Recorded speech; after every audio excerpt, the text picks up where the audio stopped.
Let's just cheers.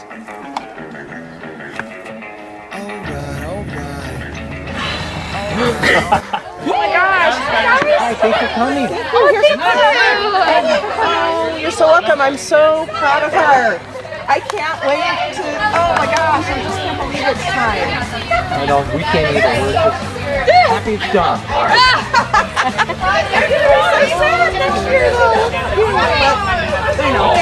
Thank you so much for inviting me to your party. I appreciate it. I'm gonna go get a sandwich. Me too. That's a great idea. Thank you.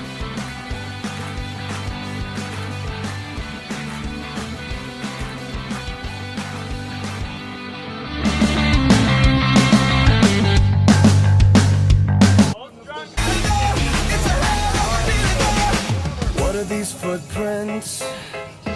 They don't look very human-like.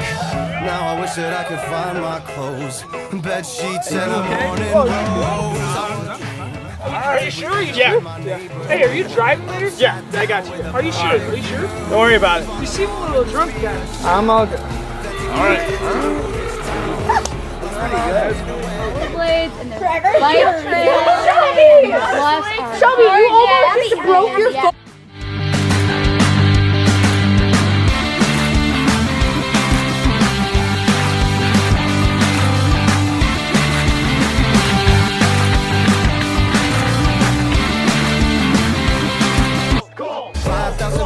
Designer drugs. Don't think I'll ever get enough.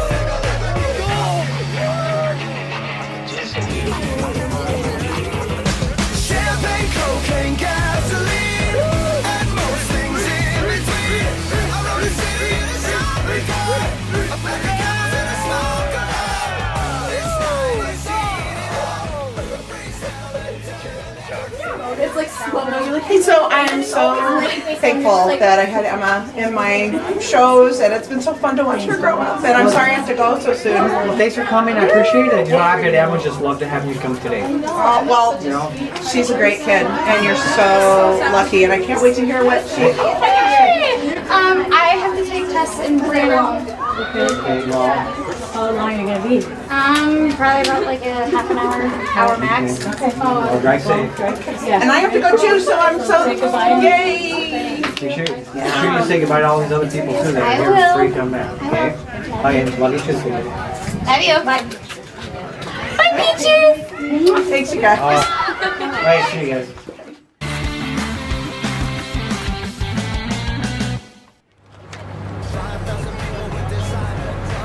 All right, let's go.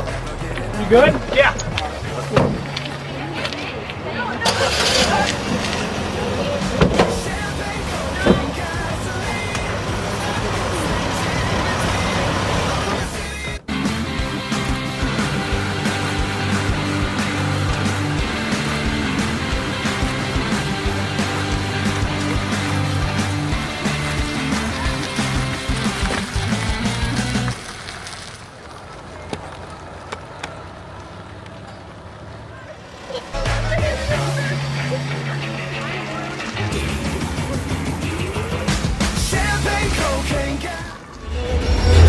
Dude, alright dude, let's quick.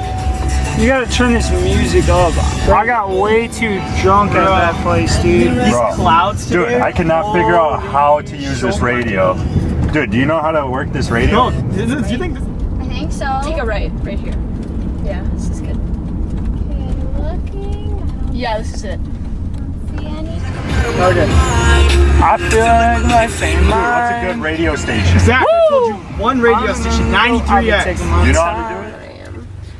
Well, thank you guys for coming to my grad party. Of course. Yeah. Thank you so much for driving me home. Yeah, me too. Yeah, I just have to make sure we get back in time because my parents might kill me if I'm late. No, we don't. One station, 93X. Bro, you know how to use this? Yeah. Dude, yeah. Just show it. I mean,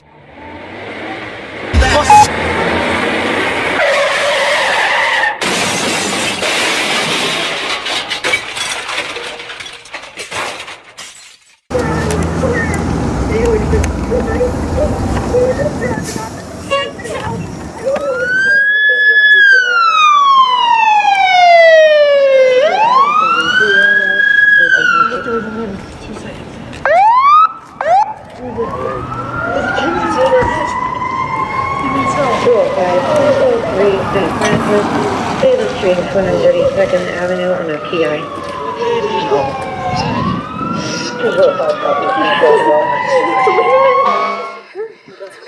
It's okay. What'd you do? It's okay. Listen, what'd you do? Is anybody else hurt? What happened? Okay. I don't know. I was just singing, man. I don't know what happened.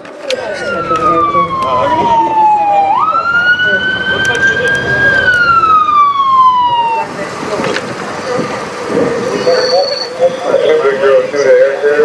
You got the landing zone set up. You're clear in and it's to the north of the crash.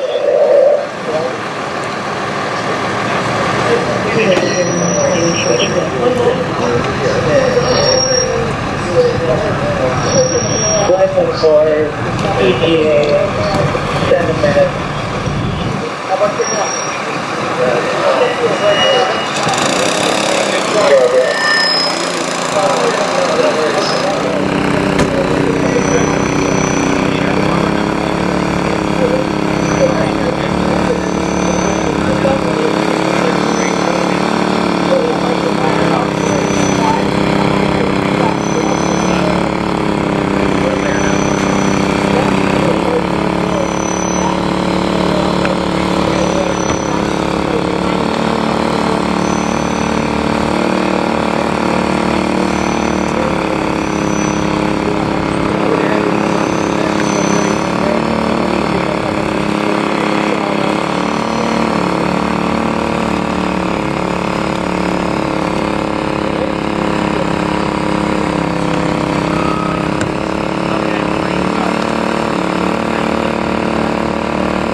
Two ways go, two short air here.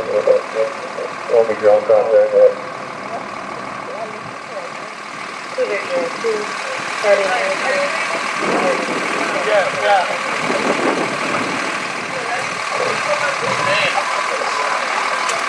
My name's Tim, okay? Everything's down here. 205, 205, My legs.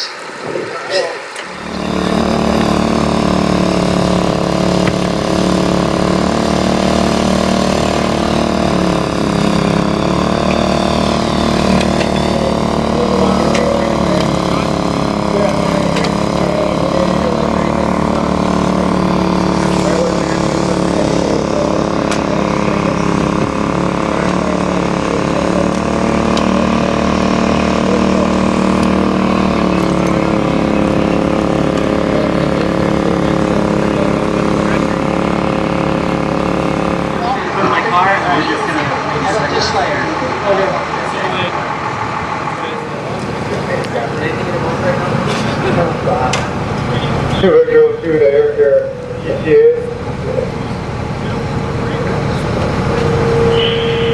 lifelink CTA, 3 minutes, 3 minutes out.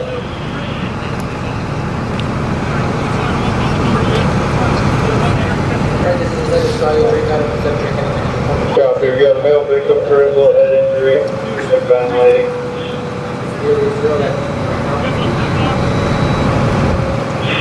Lifelink 4 copy, thank you for the update.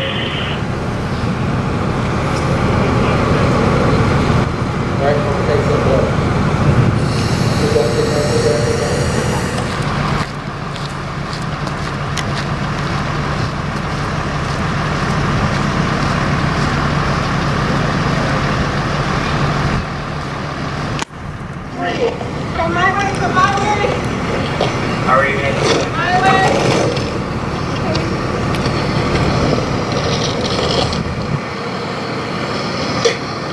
Yeah, let's get strapped on. Yeah. Stuff here. You want to get out of that? Like it's only we're just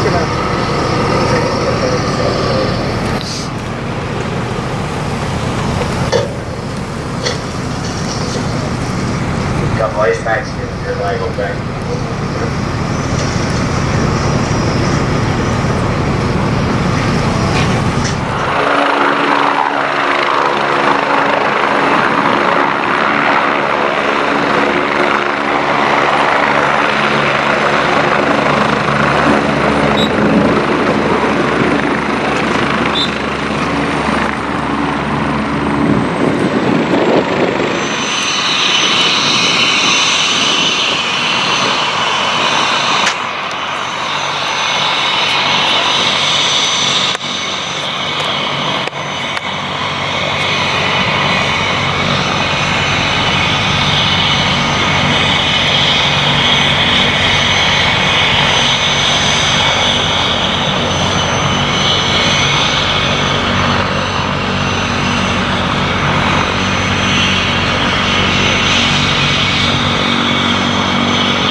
could even be suicidal if you would have hit someone's child and killed them.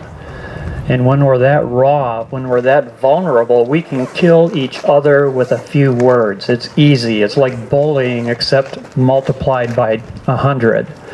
And sometimes people have been bullied so much they finally just pull the plug and they exit planet Earth. Now, when you're that raw and somebody says something that seems innocent to them, they're on the edge, and you might push them off that edge. We have to love each other. If you love someone, you won't hurt them.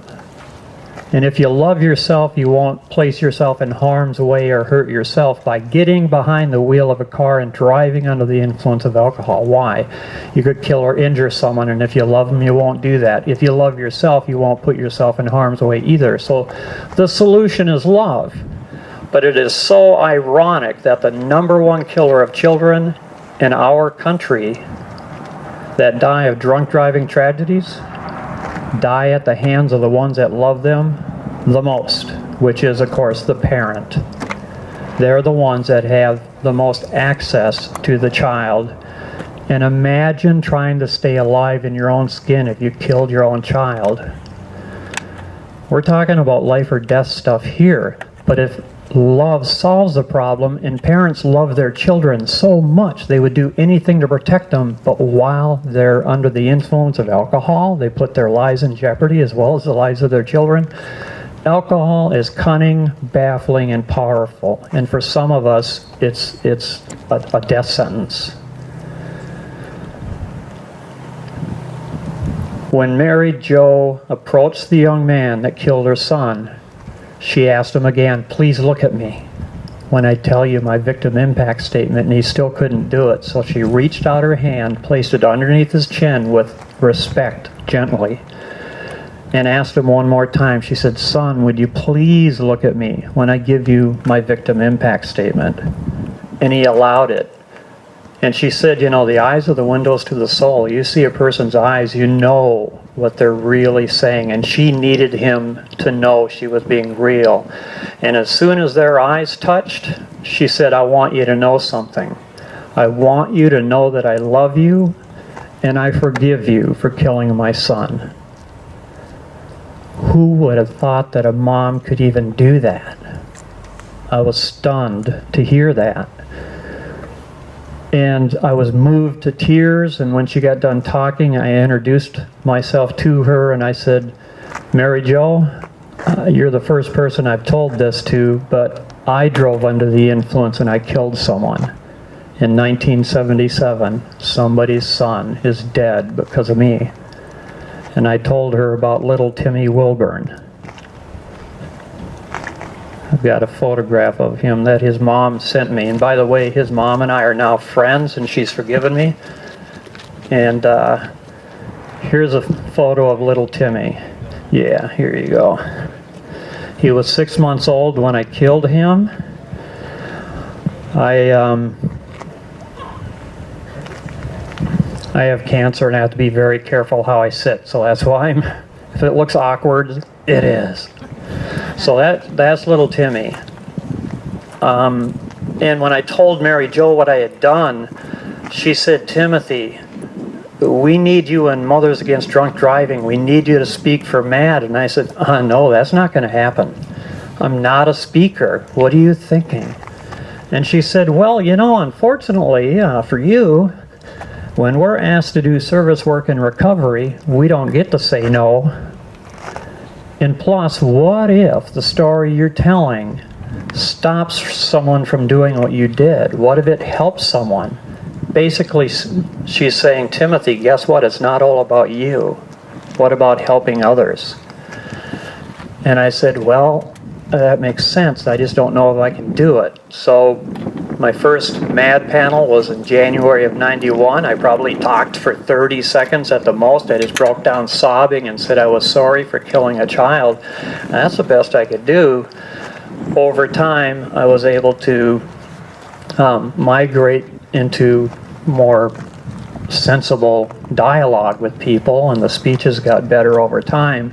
But one thing I didn't expect is how I would feel after speaking. You know, here I'm there, and it's like I'm here now, right? And I'm trying to help people, but when I was done talking, and I'm driving home alone, one of the hardest things I've ever done in my life is not press my foot on that accelerator and hit the bottom of that, man, push it up, go over 100 miles an hour, and run my car into a tree or a bridge and kill myself. Because I could barely live with the idea of what I had done. Now I'm sober, right? And I got nowhere to run. I can't hide my feelings in a drug or a bottle, and I had to feel everything. And staying alive was not easy. And I thought the feeling would go away. But I do mad panel after mad panel and high schools and the like, and I still wanted to kill myself after speaking. And I finally told Mary Jo, I said, I didn't sign up to be a mad speaker to commit suicide. And she said, well, you know what? You are suffering from low self-esteem. There's mad speakers that are victims that speak, and they want to kill themselves sometimes for losing their loved one.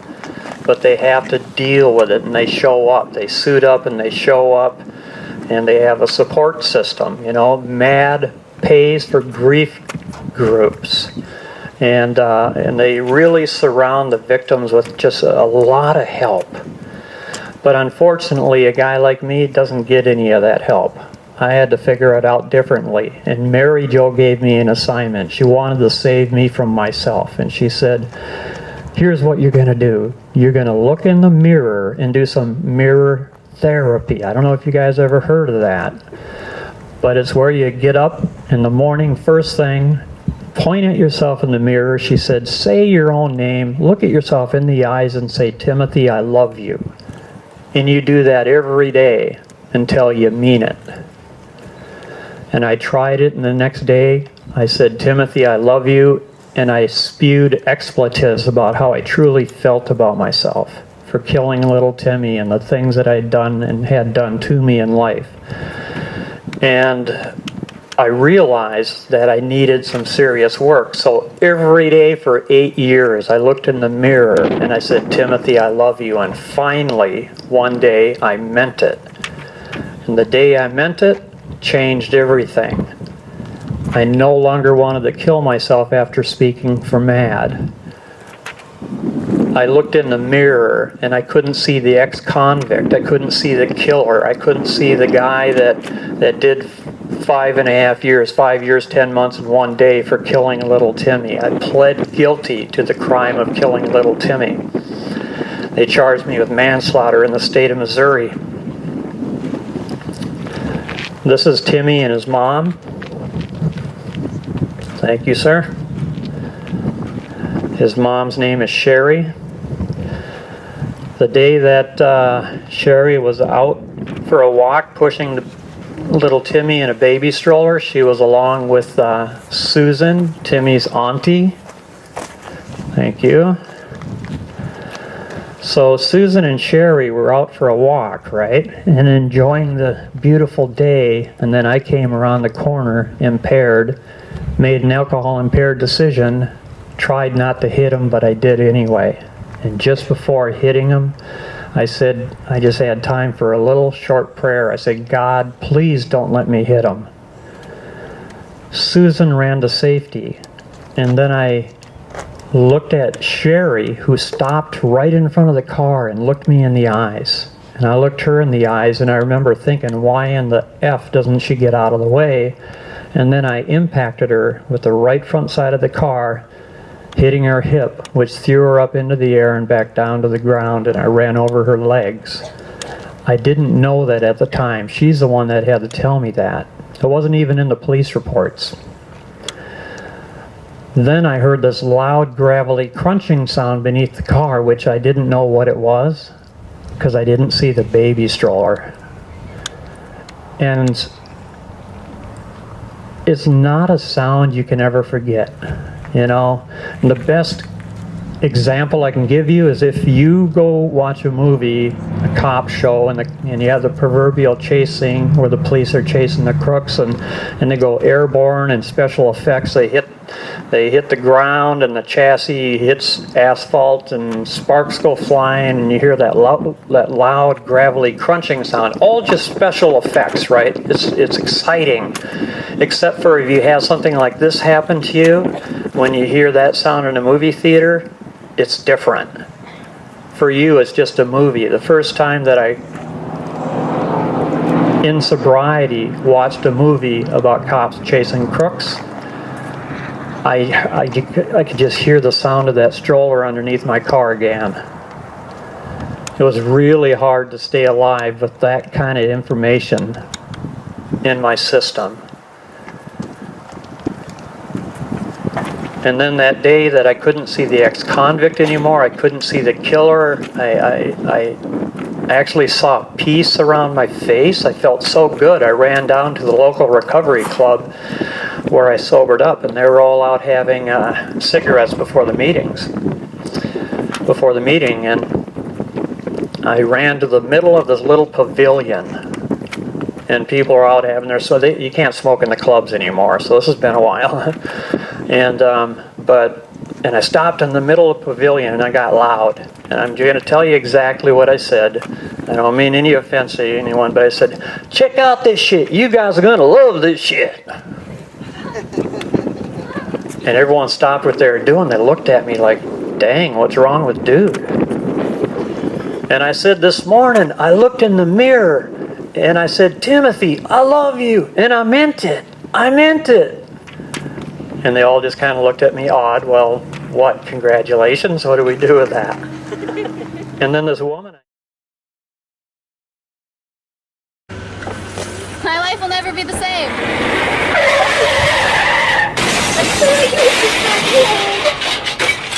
How many people in your car, Joanna? We had 3, but now I can only see 2 of us. I don't know where else to land. How about the other car? How many people were in that car? I don't know. I can't see. Are you guys doing? My legs. Outside, you need to take your hands. Hold on. Okay, so you're stay calm, okay? So you're like, we're gonna get you some help, okay, guys?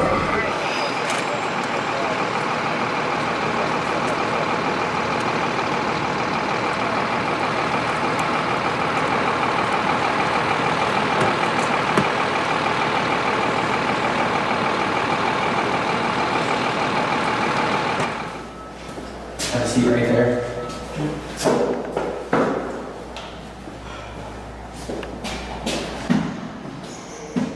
And blow, blow, blow, blow, blow, blow, blow, blow. Keep going, keep going, keep going, keep going. Blow, blow, blow, blow, blow, blow, blow, blow. Keep going, keep going, keep going.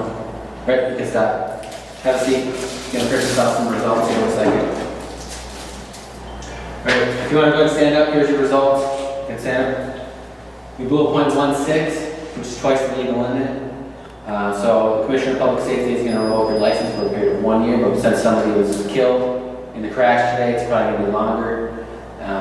And you're going to be here until you can talk to a judge. You have the right to remain silent. Anything you say can and will be used as evidence against you in the court of law. You have the right to talk to a lawyer now and have a present while you are being questioned. If you cannot afford a lawyer, one will be appointed for you without cost. Do you understand each of these rights as I have explained them to you? Yes. Having these rights in mind, do you wish to talk to me at this time?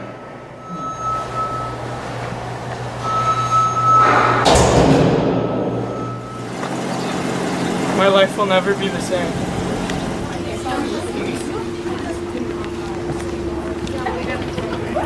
Are you guys outside? Yeah. Okay, you guys mind just stepping over here? We'll talk to you real quick, just over here by this tree. Doggone.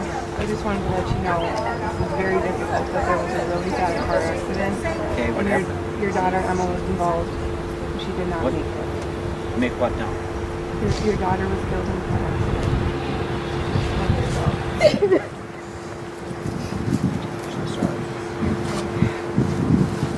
I'm so sorry.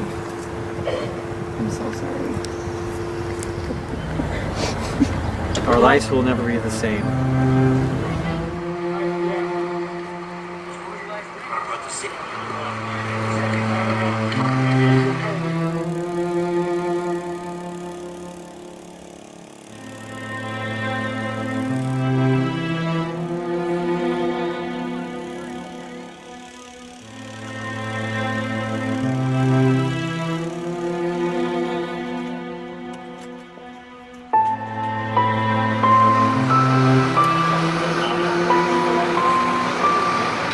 Can you describe what happened? Do you remember what happened?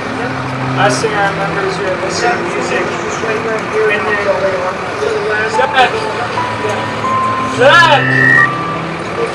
Zach! My life will never be the same.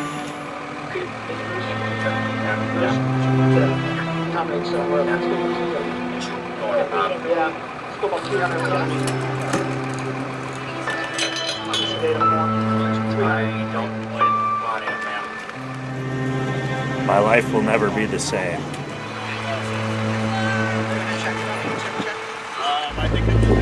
My life will never be the same.